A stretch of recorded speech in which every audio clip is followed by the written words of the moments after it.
국민의 즐거움과 알 권리를 위해 저널리즘의 선봉에 서는 곳, 방송 언론사. 당신을 조금 더 즐겁게 만든다는 믿음으로 오늘도 땀을 흘립니다. 목소리로 감정을 전달하는 성우.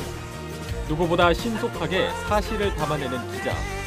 세상을 글로 풀어나가는 구성 작가와 매 순간 정확하게 완성도를 유지하는 프로듀서.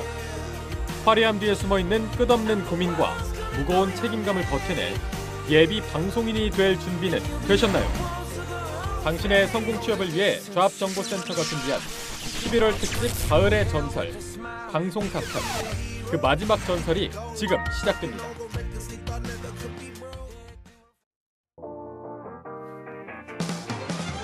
안녕하세요. 성공 취업의 시작, 조합정보센터의 김승재입니다. 안녕하세요. 이윤정입니다. 네, 날씨가 오늘 출근할 때 엄청 추웠습니다. 제가 패딩을 입고 왔어야 되는데 엄청 떨면서 이제 출근을 했는데요. 이렇게 날씨가 추워지면 뭐 군고구마, 오뎅 같은 먹을거리도 좋지만 제일 좋은 게 이거죠.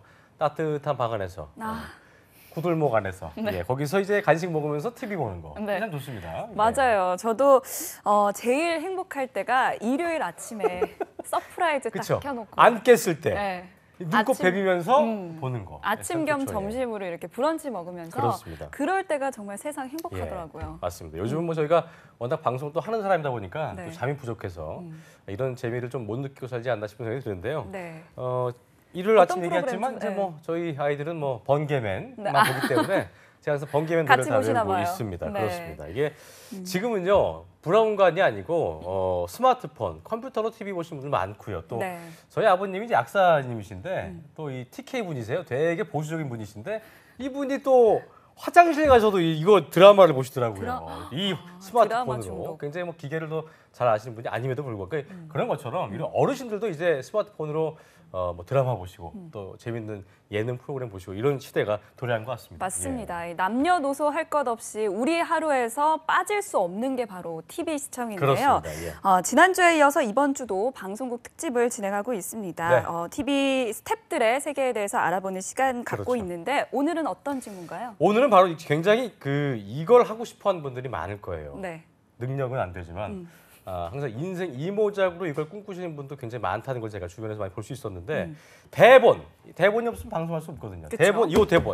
저희도 이거 없으면 안 돼요. 대본을 작성하는 구성 작가에 대해서 알아보겠습니다. 오늘 방송도 기대가 됩니다. 잡정보센터 방송사 특집 가을의 전설 구성 작가 편 지금 바로 만나보시죠. 함께 보시죠.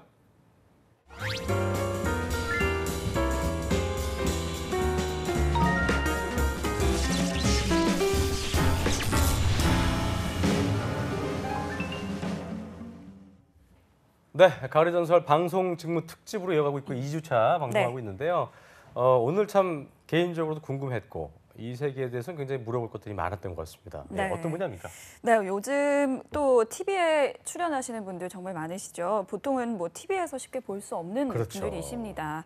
방송 작가이시죠?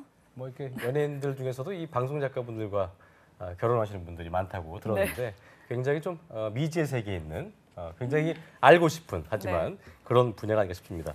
드라마, 교양 프로그램, 예능 프로그램 뭐 이분들이 없다면은 프로그램이 어떻게 만들어질까 상상이 가지 않는데요. 녹화를 할 때 필수 이 대본을 작성하는 분들이죠. 방송 작가에 대해서 저희가 지금 또 낱낱이 파헤쳐 보겠습니다. 오늘 방송 작가의 세계에 대해서 환하게 불을 밝혀주실 MBC 아카데미의 조희정 작가님 자리하셨습니다. 어서 오십시오. 네, 안녕하세요.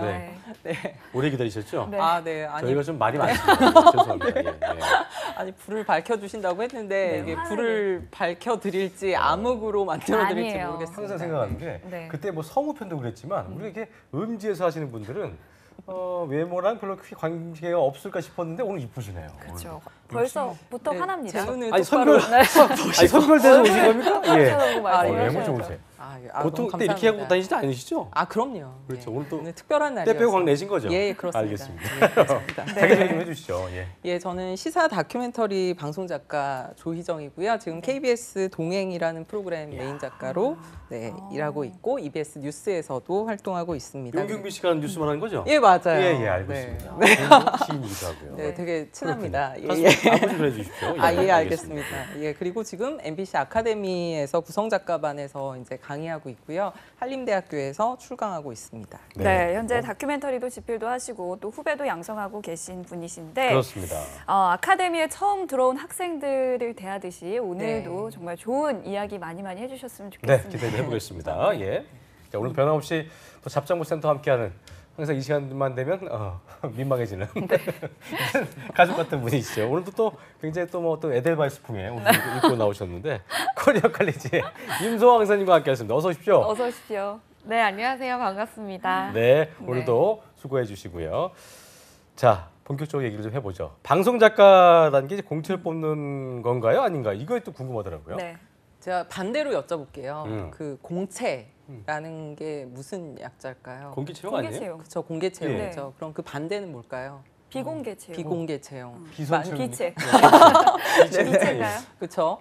그 만약에 방송 작가 쪽에 공개 채용이 없다, 공채가 없다라고 하면 전부 다 비공개 채용일 텐데, 그게 현실적으로 가능할지, 그렇다면 누군가의 뭐 추천을 받거나 아니면 뭐 기관을 인맥. 통해서 그렇죠. 그렇게 들어온다는 얘기인데. 저도 공채로 들어왔거든요. 어디 EBS? 그러니까 이렇게 착각들을 하십니다. 네. 이제 보통 이렇게 공개 채용이라고 하면은 이제 왜 우리가 이제 보통 많이 착각들을 하시는 게 공개 채용이 없을 거다라고 이제 생각들을 하시는데 이렇게 방송사에서 이렇게 직원들 공고가 나갈 때 보면 뭐 PD, 아나운서, 기자, 뭐 카메라 뭐 이런 것들은 전부 다 이렇게 직군들이 표시가 되잖아요. 그렇죠. 근데 그 안에 구성 작가, 뭐 예를 들면 뭐 방송 작가, 뭐 이런 뭐 다큐멘터리 작가 이런 식으로의 어떤 표기가 안 되다 보니까 구성 작가들은 그냥 어떻게 뽑히는지 잘 모르겠다. 이렇게 표기가 왜 안 되는 말씀하시는 거예요? 거죠. 이유가? 그거는 이제 채용 구조와 노동 구조와 이제 관련이 있을 것 같아요. 기본적으로 이제 정규직으로 이렇게 지상파 방송에서, 그러니까 저희가 흔히 알고 있는 KBS, MBC, SBS라든지 EBS라든지 이런 쪽에서 뭐 이렇게 지상파 방송에서 무슨 정규직 형태로 작가를 뽑는 게 아니기 때문에 일단은 그런 식의 공고가 안 나가는 거일 뿐이지 공개 채용은 분명히 있고요. 그럼 서훈 같은 건가요? 그런 개념이에요? 그렇다고 볼 수 있을 것 같아요. 그러니까 그 지금 방송 작가 사실은 실태 조사가 정확하게 나와 있는 상황이 아니에요. 그러니까요. 네, 그러다 보니까 이제 그 각 구성 작가 협회 그런 사이트에 올라오는 그런 구인 구직 공고를 보고 이제 그게 이제 공개 채용이죠, 일종의. 이제 어떤 모 프로그램에서 뭐 이런 작가를 뽑습니다. 한번 지원해 보세요. 그럼 프로그램별로 뽑는 건가요? 그렇죠. 이제 프로그램별로 뽑기도 하고 때로는 꼭 그런 방법만 있는 것도 아니에요. 또 혹은 뭐 계약직 형태나 또 한편으로는 아주 소수이긴 하지만 정규직 형태도 있긴 하거든요. 그러니까 예를 들어서 뭐 국정원이라든지 시청이라든지 국정원이요? 네, 이런 데서는 뭐 댓글 달아준 거죠? 네, 이거 수위를 조정해야 되지 않나요? 네. 이런 곳이나 아니면 대형 병원 이런 곳에서는 정규직 형태로 또 작가를 뽑기도 합니다. 그렇군요. 그러니까 굉장히 좀 그러니까 방송 작가는 스펙트럼이 좀 넓다고 볼 수 있겠네요. 저는 방송국만 생각했었는데 그게 아닌가 봐요. 그렇죠. 그리고 이제 비공개 채용이라고 하면은 사실 이 부분의 루트도 사실은 많이 채용이 되고 있는데요. 그러니까 예를 들면은 제가 또 MBC 아카데미 쪽에서도 출강을 하고 있는데 이런 어떤 방송 아카데미 기관들을 통해 가지고 이렇게 추천을 받거나, 그러니까 이거는 공개적으로 전부 다 이렇게 오픈된 게 아니라 이제 이런 어떤 특정한 기관을 통해서 뭐 이렇게 나오거나 아니면은 이런 경우도 있어요. 대학교의 교수님을 통해서 이렇게 뭐 PD 분이 뭐 이런 전문 지식을 가진 좀 친구를 좀 추천해 달라 하거나 아니면은 지인 뭐 방송 작가를 통해서 뭐 이렇게 하거나 아니면 스카웃이 되는 경우도 있죠. 그 작가 좀 괜찮던데 한번 뭐 프로그램을 보고 연락이 온다든지 뭐 이런 식으로 굉장히 다양한 루트가 있다고 생각하시면 지금 아카데미에 계신다고 했는데 아카데미에서 작가 그런 클래스를 가르치시는 거예요? 네, 그렇죠. 구성 작가반을 맡고 있습니다. 소속은 이제 또 프리로 계신 거지만 아카데미 소속이기도 하고. 그걸 소속이라고 얘기해야 되나? 그러니까 정규 신분은 아니고 그렇죠? 그렇죠. 프리랜서. 네, 프리랜서죠. 프리랜서. 프리라는 건 이제 그 정규 우리가 보통 그렇잖아요. 그러니까 이제 여기 이 프로그램에 나오는 뭐 이제 취업 준비생들 같은 경우에는 안정된 그 정규직을 원하지만 제가 볼 때는 그 안정된 직장을 원하지 않아서 프리가 된 게 아니고 프리로 해야 많은 다작을 할 수 있는 그런 게 있는 거죠. 그게 어떻습니까? 확실히 그 동전 양면성 같은 게 있습니다. 뭐 그러겠죠. 예. 특히나 방송 작가는 더더군다나 더 그렇다고 생각을 하고요. 네. 그러니까 이 방송 작가 그 직군 분류를 보면은 노동법상으로 보면 예술인으로 분류가 되어 있어요. 그렇겠죠. 네, 그렇다 보니까 이제 최저임금이라든지 예를 네. 들면은 이런 어떤 규정상에서 보장된 형태가 없기 때문에 이제 프리랜서 형태로 이제 활동을 하시면서 사실은 뭐 조금 이렇게 처우 부분이라든지 아니면은 페이, 그러니까 급여 부분들에 있어서 조금 어려움을 겪는 경우도 많이 있기는 하거든요. 그러니까 우리가 얘기했을 때 이제 그런 거죠. 프리랜서도 말말로 이제 그 정말 노시는 프리랜서 분들이 계시고 또 어떤 주도적인 프리랜서. 그러니까 우리 조 작가님 같은 경우는 이제 그런 주도적인 그런 프리랜서 아니겠습니까? 아니에요, 그냥 저. 겸손하시네요. 가불병 정정정정정정. 정수까지 하시고 정말 존경스럽네요. 네, 아닙니다. 알겠습니다. 그러면은 그 아까도 제가 스펙트럼 얘기를 했지만 보통 폭이 좀 넓다 이렇게 봐야 될까요? 그러니까 우리가 맞습니다. 아는 그냥 딱 뭐 정해진 프로그램 하는 게 아니고 그렇죠. 보통 어떤 게 좀 있을까요? 그러니까 그 아까도 얘기하셨지만 방송 작가라고 이제 하는 영역이 굉장히 저는 이제 그 과거에 예를 들면 지상파 방송에서 뭐 다큐 작가를 한다 아니면 교양 프로그램 구성을 한다 뭐 이렇게 한정적으로 되는 게 아니라요. 이제는 굉장히 그 영상을 기반으로 한 콘텐츠들이 굉장히 많이 나오고 있잖아요. 그러니까 뭐 일례로 뭐 카드 뉴스 같은 경우도 그쵸. 네, 그냥 이제 이미지성으로만 있는 게 아니라 사실은 구성이 필요한 거고 뭐 스토리텔링이 필요한 거고 아이고 죄송합니다. 열정적인 방송 정말 처음 봅니다. 네, 이렇게 말 많은 작가를 아니요. 굉장히 많습니다. 몰랐어요. 이렇게 말 잘하셔서 아나운서 같지 않아요, 느낌이? 맞아요. 그런가요? 외모도 그러시고. 이어주시죠. 예. 던지지 너무 마시고요. 감사합니다. 예, 죄송합니다. 네. 그래서 이 스펙트럼이 굉장히 폭넓은데요. 그러니까 일반적으로 방송사에서 일하는 그런 구성 작가 요거뿐만 아니라 신문사에서도 요새는 방송 그 영상 콘텐츠들을 만드시잖아요. 그럼 거기에도 작가가 필요하군요. 예, 거기에도 작가가 필요하죠, 분명히. 그리고 잡지사에서도 만들고 있죠. 그러니까 잡지사도 필요하고 또 거기만 있는 게 아니라 그런 공기업이나 사기업의 각 홍보 부서들이 있잖아요. 그러니까 자기네들 기업을 어떻게 하면 더 잘 알릴 수 있을까? 아니면 내부 사내 무슨 이런 뭐 커뮤니케이션을 얼마나 원활하게 할 수 있을까? 이 부분에 대해서도 구성이나 뭐 방송 콘텐츠를 만드는 게 또 필요하고요. 또 이뿐만 아니라 아니면 개인 분들이 개인적인 차원에서 예를 들면 뭐 유튜브 같은 것도 요새는 굉장히 1인 미디어 굉장히 많은데 이런 분들이 또 방송 작가들의 또 이런 전문적인 또 구성력이나 나레이션 뭐 이런 부분들을 좀 도움을 받으실 수가 있죠. 조 작가님도 SNS 같은 거 하세요? 완전 좋아합니다. 완전 좋아하세요. 완전 페이북 트위터 다 하십니까? 다 합니다. 아니 근데 저는 조금 용도가 달라요. 저는 페이스북은 이제 보통 이렇게 대외적으로 하고요. 트위터 같은 경우는 이제 비공개입니까? 전 스크랩용으로 사용을 합니다. 보통. 그렇죠. 이제 지금 이제 언론고시나 뭐 이렇게 좀 준비하시는 분들, 방송 쪽에 특히 관심 많으신 분들은 시사 쪽에 좀 밝으셔야 되잖아요. 그래서 저는 그냥 팔로우만 제가 따르는 그 매체만 있고 저를 따르는 사람은 없게끔 허락해주지 않고 비공개로. 스크랩하면서 비공개로. 비공개로 하면서 그렇죠. 그래서 아침마다 이제 어떤 뉴스들이 헤드라인으로 올라오나 이런 것들을 이제 그렇죠. 뭐 이런 식으로 활용을 합니다. 빅데이터 시대이기 때문에 개인만의 어떤 데이터 필요하기도 하고요. 그게 굉장히 필요하다고 생각합니다. 페북 친추 있다 하겠습니다. 감사합니다. 영광입니다. 보통 작가 하면 글을 좀 잘 쓸 것 같다 뭐 이런 생각을 많이 하곤 하잖아요. 그래서 대부분 뭔가 국문과일 것 같다는 생각이 드는데 이게 또 어떻게 보면 고정관념이야. 그렇죠? 완전 편견입니다. 옆에서 뭐 계속 아니 뭐가 있냐면요. 그러니까 저도 이 작가를 잘 몰랐는데 이제 작가하면 저희 떠올리는 게 이렇게 창넓은 카페에 앉아서 뭔가 비 오는 날 노트북 놓고 노트북 이거 하는 거 이거 딱 떠올리시는데 사실은 이제 그런 식의 어떤 전문적인 창작이 필요한 뭐 소설이나 시 뭐 이런 쪽에 이제 좀 전문 영역의 이제 예술적인 뭐 이런 터치 감성 뭐 이런 거 필요하시는 이제 그런 영역이 있는가 하면 이제 이쪽 방송 작가 같은 경우는 굉장히 대중적인 컨텐츠잖아요. 맞아요. 그러니까 우리가 내부적으로 얘기할 때는 한 중학교 2학년 정도의 그런 지적 수준이나 커뮤니케이션 능력이 가능한 분들하고 또 정말 보편적으로 다 이야기를 나눌 수 있도록 왜 웃으세요? 네, 그런 이야기를 나눌 수 있는 정도의 수준을 하다 보니 굉장히 그 글 자체에서 너무 이렇게 문학적이라든지 은유적이라든지 이런 표현을 굳이 사용할 필요도 없고 그렇게 하면 효율성이 오히려 떨어진다고 생각을 하시는 그렇죠. 간단 명료하게 맞습니다. 참 단문 시대라고 해서 그렇죠. 말 자체가 길어지지 않고 그래서 되게 재밌는 부분들을 보시면은 그 다큐멘터리 같은 경우도 이제 귀 기울여서 한번 이렇게 영상을 보시지 마시고 한번 이렇게 눈을 감고 그 나레이션만 한번 들어보세요. 얼마나 건조한지. 요즘 다큐의 특징이 보니까 아까도 얘기했지만 길지 않은 것 같아요. 네, 맞아요. 말 자체가 길지 않은 것 같아요. 짧게 단문 가는 게 많은 것 같아요. 짧게 가고 또 영상 자체를 뭐 예를 들면 햇빛이 쏟아지는데 그걸 굳이 뭐 따사로운 햇살이 쏟아지고 있는 맞아요.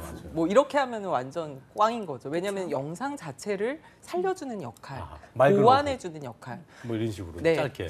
그러다 보니까 어떤 면에서는 그런 어떤 문장력보다는 제 생각에는 저의 개인적인 생각에는 구성력, 그러니까 논리력이 더 필요하지 않나라는 생각이 듭니다. 예전처럼 이제 뭐 글을 잘 써야 되는 것보다는 그것도 중요하겠지만 어쨌든 그 최대한 어떤 그 비주얼적인 부분도 그렇고 시청자가 보고자 하는 그 부분에 대해서 극대화시키는 일을 도모하는 역할, 그게 중요한 게 아닌가 싶은 생각이 듭니다.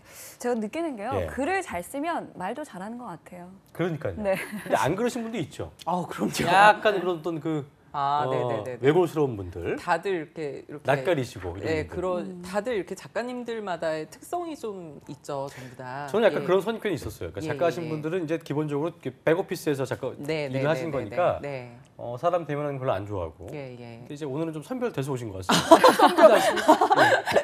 병아리 선별, 감별. 아니 그 조금 오해하시는 부분이 이런 부분이에요. 그러니까. 그 일반적인 뭐 예술 계통, 그러니까 완전 정통 예술, 뭐 이쪽에 이제 작가분들은 혼자만의 작업이다. 그래서 뭐 정말 이렇게 폐쇄적으로 지내도 될 것 같지만 사실 방송 같은 경우는 이제 이렇게 많은 분들을 해야 되기 때문에 사실은 이렇게 성격이나 이런 부분들이 본인 스스로가만 폐쇄적이 돼버리면은 방송 자체도 그렇게밖에 나올 수가 없는 그런 단점. 우리 작가님도 참 좋으시잖아요. 좀 방송 작가는 기존에 우리가 생각하는 그냥 작가와는 좀 다르다. 이걸 좀 아시면 좋을 것 같습니다. 자, 그렇다면 방송 작가 하면 아까도 말씀해 주셨지만 분야가 굉장히 다양한데요. 송하 쌤께서 짚어주셨다고 합니다. 송하 쌤 알려주시죠. 함께 보시죠. 네, 방송 작가는 크게 드라마와 비드라마 작가로 분류가 됩니다. 그런데 우리가 오늘 보고 있는 방송 작가는 이 비드라마 중에서도 구성 작가를 중점적으로 보고 있는데요. 그렇다면 이 구성 작가는 어떻게 구성이 되어 있는지 한번 보도록 하겠습니다. 일단 구성 작가는 크게 세 가지 분류로 또 나뉜다고 볼 수가 있는데요. 이제 시사 교양, 그리고 또 드라마가 아닌 예능, 그리고 라디오, 이렇게 세 가지의 분류로 구분이 되어 있습니다. 그중에서 여러분들이 너무 잘 아시는 분들이 또 있을 거예요. 굉장히 작가지만 이미 우리에겐 어떻게 보면 방송인처럼 알려져 있는 분들도 굉장히 많은데요. 한번 살펴보도록 하겠습니다. 먼저 방송 작가 중에 이분 너무나 유명한 분이죠. 마일 리틀 텔레비전에 나오시는 분인데 이분의 성함보단 어떻게 보면 김희상궁, 김희 작가라는 별칭이 더 유명할 수 있는 윤희나 작가. 지금은 뭐 마리텔을 떠났다는 그런 속설도 있습니다. 이렇게 해서 이분 같은 경우에는 예능 작가인데 이제는 굉장히 유명한 어떤 방송인으로 되어 있으시죠. 또 다른 사례를 한번 보겠습니다. 이분 역시 예능에서 너무나 유명한 지금 유병재 작가, 이분은 어떻게 보면 작가였어 라고 생각하실 수도 있을 정도로 방송인으로서 활약을 크게 하고 있습니다. 원래는 SNL에서 이제 극한직업이라는 프로에서 방송 작가로 출연했다가 지금은 오히려 방송인으로서 더 올리고 있죠. 그리고 이분은 원래 코미디언, 개그우먼으로 더 유명한 강유미 씨인데요. 지금은 이제 예능 작가로서 어떻게 보면 더 활발한 활동을 하고 있습니다. 그 외에도 이제 라디오 같은 경우에는 보이는 라디오로서도 굉장히 많은 작가분들이 이제 출연을 하고 있는데 또 아쉽게도 이렇게 보니까 시사교양 작가님들은 이제 TV에서는 많이 볼 수 없었던 것 같기도 한데요. 이렇게 방송 작가라는 이런 직업이 굉장히 다양한 분야에서 활동을 하고 있고 어떻게 보면 많은 사람들의 진입장벽은 없을 수 있지만 본인의 역량만 있다면 충분히 발휘할 수 있는 직업이라고도 볼 수 있습니다. 그럼 방송 작가에 대해서 스튜디오에서 좀 더 자세하게 알아보도록 하겠습니다.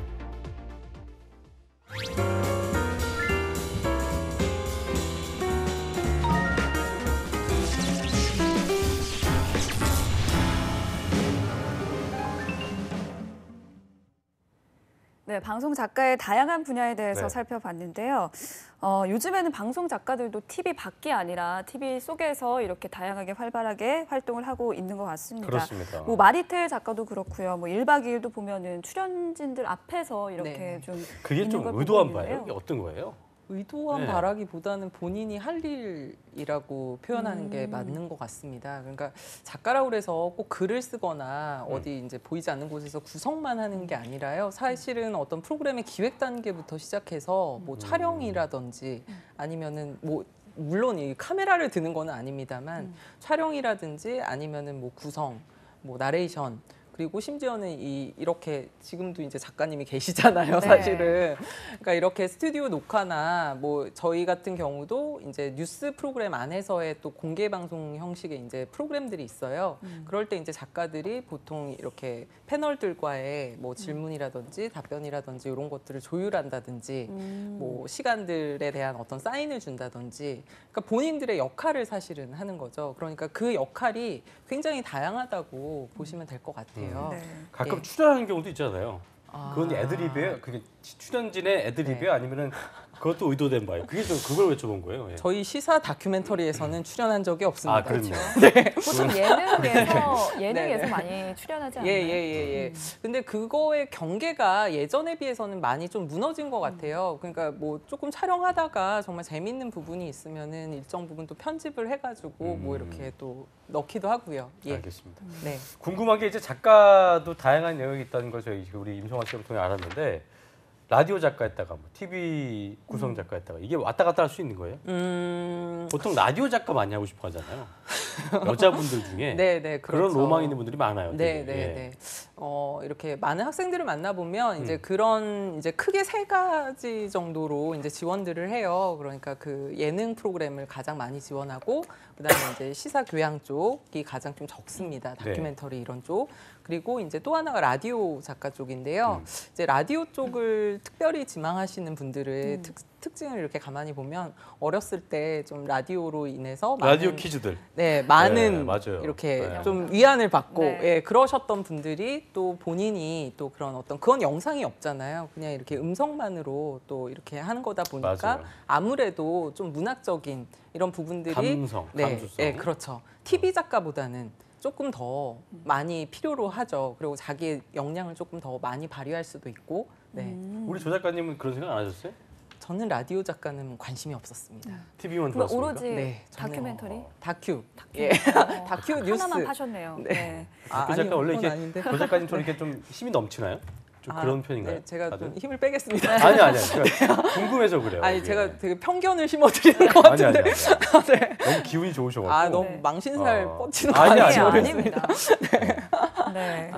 네. 이렇게 뭐 다큐멘터리 또 그러니까요. 뉴스 이렇게 많이 하셨다고 그랬는데 보통 네, 다큐멘터리 같은 경우에는 제작 기간이 길잖아요. 길게는 1년도 예, 그럼요. 본다고 하더라고요. 제가 예전에 있었던 모 프로그램은 제작 기간이 2년 반이었습니다. 뭐였어요 이게? 그 KBS 글로벌 대기획이었는데요. 몇 부작이었어요 이게? 그게 4부작이었습니다. 4부작이 있는 데다가 이제 스피노프 편이라고 그래서 이제 번외편이 또 번외편까지 있기도 했는데 5부작. 5개. 그게 이제 8개국의 공부 문화에 대해서 다루는 거다 보니까 8개국을 다 가야 되잖아요. 가야 이제. 되기도 하고 하고 다 오히려 다뤄야 되고 관찰을 또 해야 그쵸, 되고. 그쵸. 아하. 그러다 보니까 이제 한 2년 반 정도 하는 것도 있지만 사실 이제 동행 같은 프로그램은 이제 레귤러 프로그램이라고 그래요. 그러니까 매주 나가는 것. 그러니까 이런 거 같은 같아요, 경우는 되게. 위클리니까 위클리니까 시간을 맞춰야 되기도 하지만 어떤 게스트나 다 그때마다의 어떤 주인공들이 아이템의 그 성격이 다르기 때문에 맞습니다. 안 될 좀 이렇게 촉박하거나 그럴 때도 있지 않아요? 그러니까 이런 겁니다. 그 보통 이제 레귤러 프로그램 생각하시면 동행이라 그러면은 매주마다 제가 토요일 날 6시 15분에 KBS 1TV를 통해서 쓰는 게 아니라요. 이 내부에 되게 팀이 많아요. 네. 그래가지고 메인 작가도 4명 시스템, 뭐 PD는 6명 시스템. 그렇죠. 그러니까 저는 한 달에 한 번 원고를 쓰는 거고 그렇게 이제 뭐 시사매거진 2580 같은 프로그램도 PD들이 매번 하는 게 그렇죠. 아니고 기자들이 한 번씩 돌아가면서 한다고 하더라고요. 맞습니다. 그런 개념이에요. 맞습니다. 아까 얘기했듯이 뭐 네. 제작 기간이 긴거나 아니면 동행 같은 그냥 위클리 같은 경우에 원고료 책정이 좀 다를 것 같은데 어떻습니까? 맞습니다. 돈 얘기 나와야 돈 얘기해야죠. 돈 얘기하죠. 당연히 다르고요. 이제 장기 다큐멘터리 같은 경우는 이제 편당이라고 생각을 하시면 되고, 장기든 단기든 다 편당입니다. 거의 이제 편당이라고 생각을 하시면 되는데. 쉽게 얘기해서 1년이면은 예를 들어서 우리가 뭐 보통 대기업 나오면 3, 4천, 4, 5천. 네네네. 그걸 한 번에 줘요? 안 그러면은 뭐 쓸 수가 없잖아. 월급제? 이게 굉장히 이제 월급제예요? 이게 굉장히 복잡해요. 뭐냐면 이제 작가라고 그래서 이제 저는 물론 이렇게 글을 씁니다만 이 작가가 이제 그 내부적으로 들어가면 메인 작가만 있는 게 아니라 이제 이 글을 쓰기 위해서 밑에서 이제 보조해주는 서브 작가라든지 아니면은 자료 조사를 해주는 막내 작가 이런 이제 여러 가지 시스템들이 있어요. 근데 이제 막내 작가나 서브 작가 같은 경우는 이제 거의 매일매일 출근을 하면서 하다시피 하면서 이제 자료도 찾고 섭외도 하고 뭐 이런 식으로 매여 있는 형태이다 보니까 이 친구들 같은 경우는 이제 월급이나 주급 형태로 지급이 되는 반면에 이제 메인 작가들은 조금 이렇게 그거보다는 한숨 돌릴 수 있잖아요. 시간적인 여유도 있고 그리고 이 프로그램을 하다가 다른 프로그램도 또 병행할 수도 있는 거고 또 저처럼 이렇게 따로 나올 수도 있는 거고요. 이러다 보니까 이제 메인 작가들 같은 경우는 보통은 이제 뭐 프로그램 당으로 아니면 이렇게 편수로 받는다든지 아니면 또 월급제로 받으시는 분들도 계시는 걸로 알고 있어요. 예를 들면 너무 장기다.